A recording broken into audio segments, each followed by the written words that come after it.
The question, are there authoritative medical tests to confirm the diagnosis of fibromyalgia? Authoritative Diagnosis of Fibromyalgia, copyright January 2016 by Lauren C. Badgley, M.D.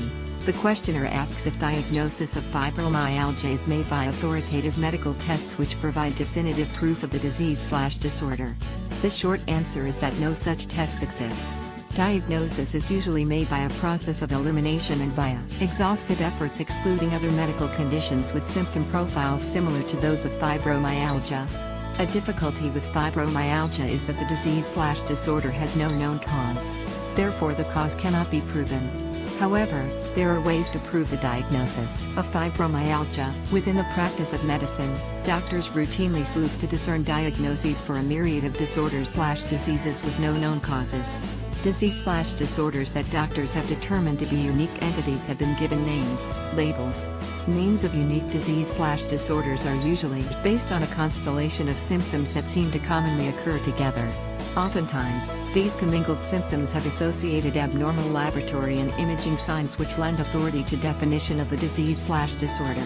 Sometimes, as in the case of fibromyalgia, the symptoms do not correlate with abnormalities of any known medical studies. Disease/disorder names, which are no more than labels, are given to constellations of symptoms. These names are often derived from Latin word roots. In the case of fibromyalgia, fibro denotes the fibrous nature of ligaments, tendons, and fascial tissues. Myo means muscle. Algia means pain. Another approach to naming a disease/disorder is to attach the name of the doctor who first described the symptom constellation or the cause. This practice occurs if a disease/disorder is widely discussed within the medical community, and if the doctor discoverer's name is easier to remember than a long name derived from Latin word roots. Names/labels are provided to symptom constellations despite the undiscovered primary causation of the disease/disorder. In fact, most disease/disorders have no known primary cause. Exemptions are disease/disorders which have known genetic or infectious organism causes. On the other hand, there are dozens of cancerous disease/disorders with long Latin names.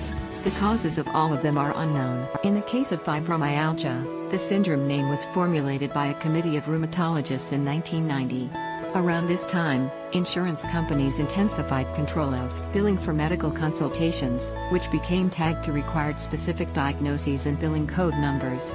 Rheumatologists desired remuneration for evaluating an increasing population of neurotic women complaining of pain, being sent to them by primary care medical doctors overwhelmed with tales of mysterious pain reported by these women. Neurosis is a diagnosis not allied with billable diagnoses in rheumatology world. Neurosis is more the purview of psychiatrists, but psychiatry world is not an appropriate diagnostic arena for pain. Rheumatologists, with need to be paid for their services, formed a committee and invented a new disease/disorder named fibromyalgia and gave it a billing code, 726.1. Diagnosis was determined by examination of 18 anatomical points. If 11 of 18 are painful loci, then the diagnostic name fibromyalgia can be applied. Absent diagnostic laboratory signs idiosyncratic to the disease/disorder of fibromyalgia, there are ways to diagnose fibromyalgia. One way is for doctors to use certain medications to treat disorders suspected of being fibromyalgia. Doctors first speculate about the potential diagnosis and etiology of a disease/disorder they encounter. Next, they apply a therapy based on what groups of doctors have voted to be the most beneficial therapies for this disease/disorder. Finally, the doctor observes the patient to monitor improvement. If the patient improves, the doctor considers she/he has likely made a correct diagnosis. The proof is in the pudding, as the saying goes. When doctors apply unhopeful therapy, they usually do not tell patients they are experimenting on them. If the patient improves, then the doctor self-considers that his/her diagnosis is correct. If the patient does not improve, then back to the drawing boards. Over time, as signs and symptoms shift and evolve, expectant doctors await the disease/disorder to gradually and more definitively manifest. Sometimes all therapies fail, and the symptom constellation persists without perturbation. The medical arena has contingencies for these circumstances. The sphere of aberrant mental functions is a place to lay blame for recalcitrant disease/disorders. Psychiatric consultations remain convenient options. I have often thought that the skill of doctors is directly proportional to the length of time they remain involved in search for an organic cause of disease/disorders, before pursuing triage to psychological defaults. In essence, a successful therapy confirms that correct diagnosis has been approximated.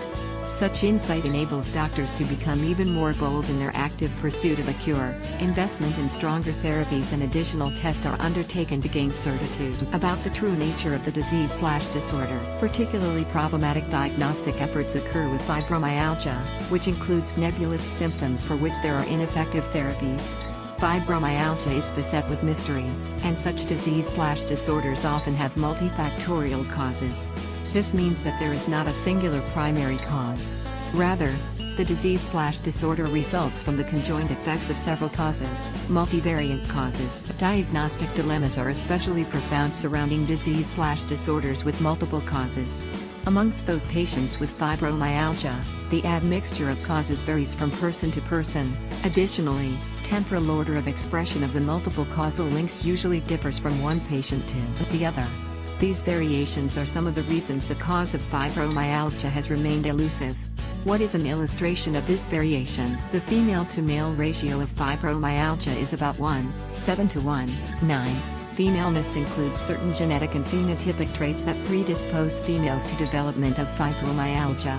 Birthing traumas to female musculoskeletal biomechanisms are some of the predisposing factors. In women, the male body is not as delicate as that of females, and different types of physical trauma cause males to evolve fibromyalgia. Significant mechanical injuries incurred at work, sports, and in motor vehicle accidents are etiologic for fibromyalgia. In males, what treatments are there for fibromyalgia? In the orthodox medical world, Lyrics, Savella, and Cymbalta are FDA approved for fibromyalgia, but these pharmaceuticals are simply chemicals to allay pain. Within medical practice, it is acceptable to use medications off-label, not FDA approved, as long as a significant portion of doctors have chosen to do this. This is where the art/fashion of medicine takes over. In treating fibromyalgia, some doctors prefer tramadol, an analgesic, tricyclic antidepressants, e.g., Elavil, Neurontin, anti-seizure, and even cannabis as therapeutic agents.